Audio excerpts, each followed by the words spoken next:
Hello student, हम पढ़े 11th class में मैथमेटिक्स और उसमें फंक्शन के टाइप पढ़े थे। फंक्शन के टाइप के हम ऑन टू फंक्शन पढ़ लेते, इनटू हमने पढ़ लिया था, ऑन टू में इनटू आ जाएगा, और मैनी वन ही पढ़ लेता, वन वन फंक्शन पढ़ लेता। जैसे वन वन फंक्शन को हम क्या बोलते थे, इंजेक्टिव फंक्शन, ऐसे ही हम ऑन टू फंक्शन को यहाँ पे सरजेक्टिव या सरजेक्शन बोलते हैं। अब हमने ऑन टू भी दो टाइप के होते हैं, ऑन टू और इनटू फंक्शन, वो भी पढ़ लेते हैं। ऑन टू फंक्शन वो फंक्शन होते हैं जिसमें आपकी डोमेन और रेंज इक्वल होती है, ठीक है। और इनटू फंक्शन वो होता है जिसमें रेंज आपकी सबसेट ऑफ कोडोमेन होती है। इतनी बात आपको समझ। तो हमने एग्जांपल लिए है यहाँ पे कि लेट ए कोई सेट है जिसमें -2 2 -3 3 है एलिमेंट है, फिर कोई बी सेट है 4 और 9, और डिफाइन है function such that A define on B a function define on किसमें, f of x equal to x square पर। तो अगर हम देखते हैं यहाँ पर, पहले हम पुट करेंगे पुट x इक्वल टू -2, ठीक है।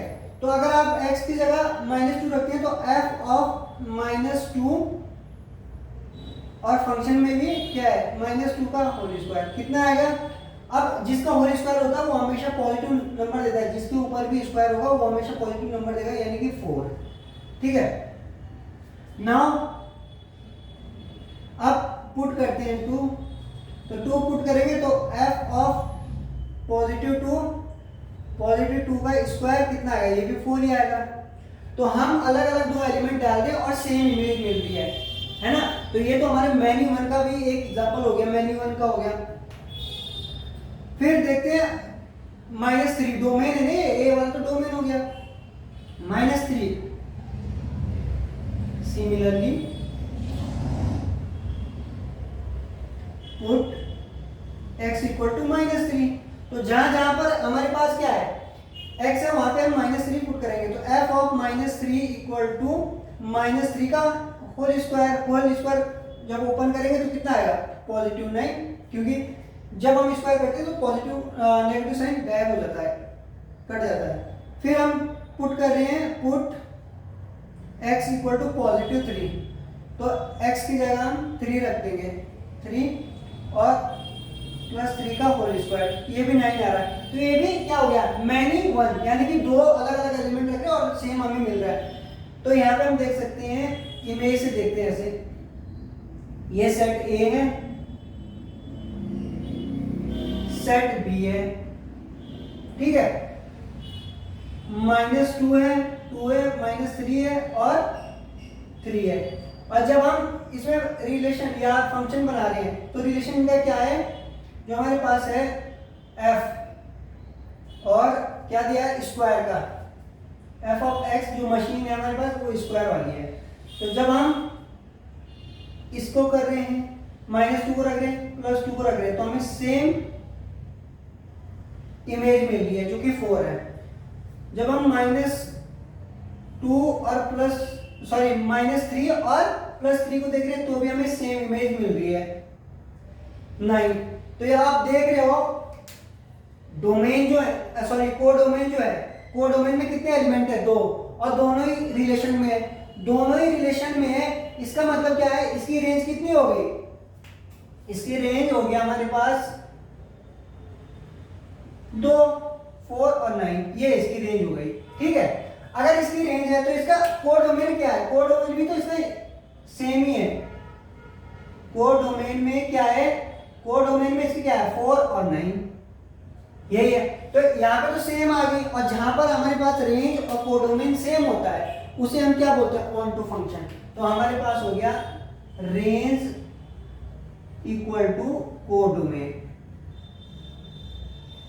तो अगर रेंज इक्वल टू कोडोमेन है, it means f of x is a onto function, onto function, f is a onto function।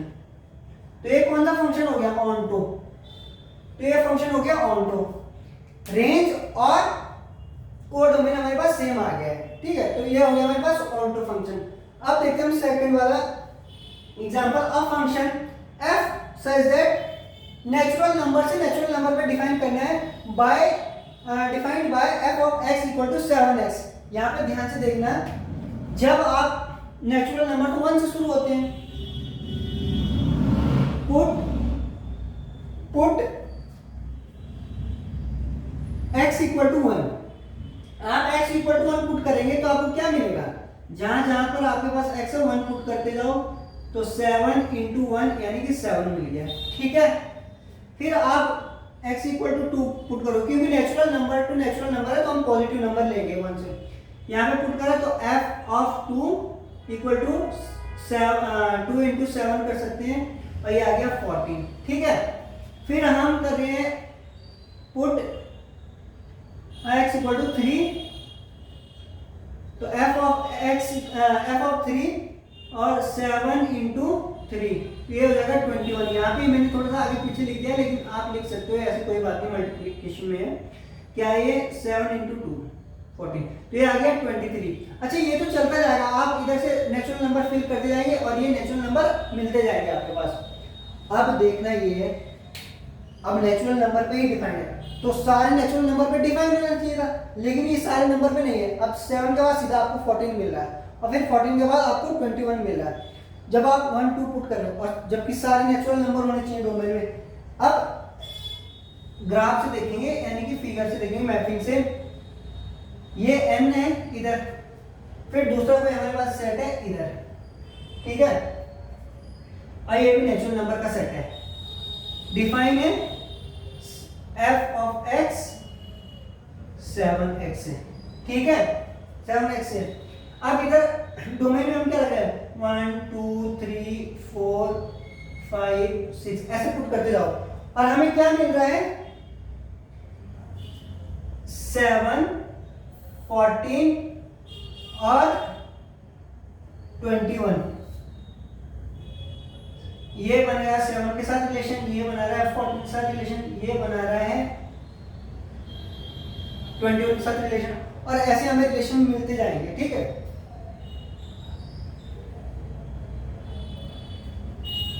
ये तो वो है जब हम फंक्शन में पुट करें ये वैल्यू मिलती है, लेकिन इसमें नेचुरल नंबर है। नेचुरल नंबर तो ये डोमेन में तो इसमें क्या है, 1 भी होगा, 2 भी होगा, 3 भी होगा, 4 भी होगा, 5 भी होगा, 6 फिर 7 आ रहे हैं। ये नंबर कहाँ रिलेशन बना रहे हैं, ये नंबर तो किसी की इमेज नहीं है।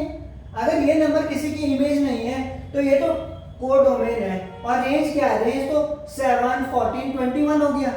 तो रेंज और कोडोमेन सेम नहीं है। यहाँ पे देख सकते हो आप, रेंज आ रही है आपके पास, कितना आ रहा है रेंज, 7 आ रहा है, फिर 14, फिर 21, फिर आपके पास आ गया 28 35, इनफाइनाइट तक रेंज आएगी आएगी कि नहीं आएगी। लेकिन इन्होंने बोल दिया है कोडोमेन भी नेचुरल नंबर है, तो कोडोमेन हमारे पास क्या है, कोडोमेन है हमारे पास नेचुरल नंबर का सेट, और नेचुरल नंबर आपके पास है कहां से शुरू होते हैं, 1 2 3 4 5 6 7 8 9 और ऐसे इनफाइनाइट चलते जाएंगे। अब आप मुझे बताइए क्या रेंज और कोडोमेन सेम है, मुझे तो नहीं दिख रहा है, आपको भी नहीं दिख रहा होगा। तो अगर रेंज और कोडोमेन सेम नहीं होते, इक्वल नहीं होते हैं, तो वो क्या ऑनटू फंक्शन नहीं होता है। Here range does not equal to, here range does not equal to codomain, here range does not equal to codomain, since thus f is not onto function, onto function। ये बात बहुत important है समझने के लिए। आपको रिलेशन में क्या मिले, 7 14 21, ये तो आपकी रेंज बन रही है, लेकिन इन्होंने बोल दिया नेचुरल नंबर का सेट है कोडोमेन में, तो नेचुरल नंबर 1 2 3 4 5, तो क्या 1 2 3 5 किसी की इमेज है, नहीं है। तो ये तो डोमेन सॉरी कोडोमेन हमारे पास बहुत बड़ा सेट हो गया है, और कोडोमेन में कुछ ही एलिमेंट क्या है, रिलेशन बना रही है, कुछ ही एलिमेंट इमेज है, बाकी एलिमेंट बच रहे हैं, और जो एलिमेंट जब बच जाते हैं तो वो फंक्शन ऑनटू तो नहीं होगा। ऐसा फंक्शन हमारे पास क्या कहलाएगा, ऐसा फंक्शन कहलाता है f इज इनटू फंक्शन। जब हमारे पास जब हमारे पास, अच्छा ये डोमेन वाले ना, डोमेन वाले सारे के सारे इन्वॉल्व होंगे तभी वो फंक्शन बनता है, सारे के सारे इन्वॉल्व होंगे, सारे के सारे इन्वॉल्व होंगे, ठीक है। लेकिन जब हमारे पास कोडोमेन में कुछ एलिमेंट बच जाते हैं जो किसी की इमेज नहीं होते हैं, तो उस फंक्शन को हम क्या बोलते हैं, इनटू फंक्शन। तो this is F is into function, और ऑन टू फंक्शन नहीं है, ऑन टू फंक्शन नहीं है, ये इनटू फंक्शन है। होप आपको ये समझ आ गया होगा। और अगर किसी को डाउट होता है तो आप मैसेज कर सकते हैं, और मैसेज में आप मुझे बता सकते हैं कौन से पोर्शन में आपको डाउट है, और जो डाउट होगा वो आपका क्लियर किया जाएगा।